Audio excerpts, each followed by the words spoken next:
Kasi sanay na po ako sa mga bata eh. Hindi po, ano ba eh. Nandito po ako sa point in life na gusto ko talaga i-share yung knowledge ko talaga pagdating sa kung paano mag-perform and matulungan sila sa kung paano nila ma-deliver yung best performance nila. Hindi ba din boy? Na-excite ako! Kasi parang nasanay ko ako with Kuya Billy, with Julie, and Kuya Chito. Parang sabi ko, okay yung chemistry namin. Pero nung nalaman ko yung dadagdag si Papa, sabi ko, parang something ala din. Parang kasi syempre sanay ko ako na-coach siya. Sanay na ka-banter, sanay ng kabiruan. So parang mag-catch siya ng different energy naman with the team. Basketball, unang-una ko po talaga pangarap. Gusto ko maging professional basketball player. Pero ano ba, bakit? Nahilig po ako magsulat ng kanta and na-realize ko. Pero pag nakakita ko nila chance ako, titirahan namin dito. Yun po yun. Sa The Voice coaches, sino ang iiwasan mo? Si Kuya Billy. Sino ililibre mo? Si Estelle. Sino isasama mo sa sound trip? Si Julie. Sino isasama mo sa road trip? Si Estelle lang. Sino isasama mo sa langit? Langit? Yes. Wala ako na. Sino isasama mo sa impyerno? Wala niyo. Lights on or lights off? Lights off. Happiness or chocolate? Happiness. Best time for happiness. Now. Mananalo ako sa Voice Kids dahil Mananalo ako sa The Voice Kids dahil kaya ko paikutin ang mundo. Like on the spot po, during my rehearsal, sabi niya, let's rehearse the song. Tapos parang ako nagtaka. Kasi nagpapiano po siya sa gilid. Tapos parang sabi ko, what do you mean? Sabi niya, do you want to try the song? Sabi ko, what song? Sabi niya, all by myself. Tapos parang natulala lang ako. Tapos nag-play po siya, parang kinapa niya po siguro.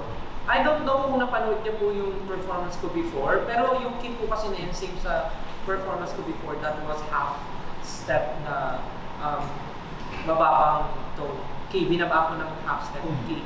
So same po yung key. So iniisip ko, parang ang galing naman, sumakto. So nung pinractice po namin, biglang sabi niya, parang gusto mo i-perform to tonight. And sabi ko, it's up to you, Sir David, if you want me to sing that song. As in, gano'n na gano'n kasi hindi ko po alam, wala ko siya sa usawan. kung ulang ka, ano ka? Oh my God, sinigaw. Or adobong manok. Kung invisible ka, sinong mamamanan mo?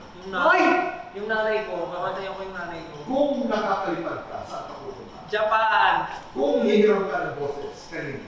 Bruno Mars, please. Singer na kaya mong gayahin. Bruno Mars, Ajano Gibbs. Singer na pangarap mong makadulo.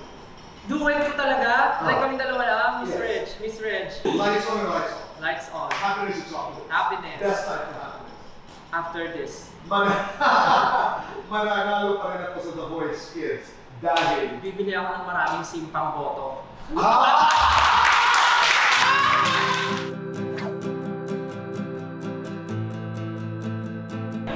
Ako talaga si Kuya Billy talaga yung feeling ko kasi ito si Estelle kilala ko na siya.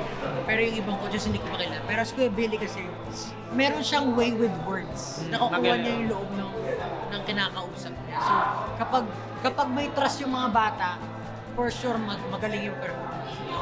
Same din. Si Kuya Billy rin talaga yung sa akin. Pagtulungan na yan.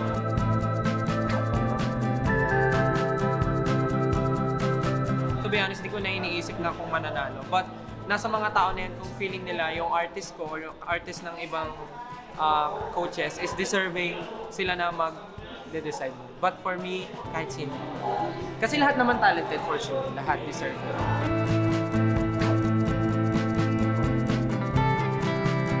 Gusto kong pasalamat kasi tinanggap ako dito sa The Voice ng binalahura agad ako. Hindi, sobrang komportable agad. Kumbaga, naging open agad kami sa isa't isa. Salamat sa pagtanggap sa akin. And I'm looking forward to work with more projects with you. Yeah. Ako rin, same. So excited to work with you guys again. And of course with Pablo. Sobrang excited na rin ako na makita kung paano kayo magko-coach this season ng The Voice Kids. Yun lang, nilook forward ko yung mga next performances natin together.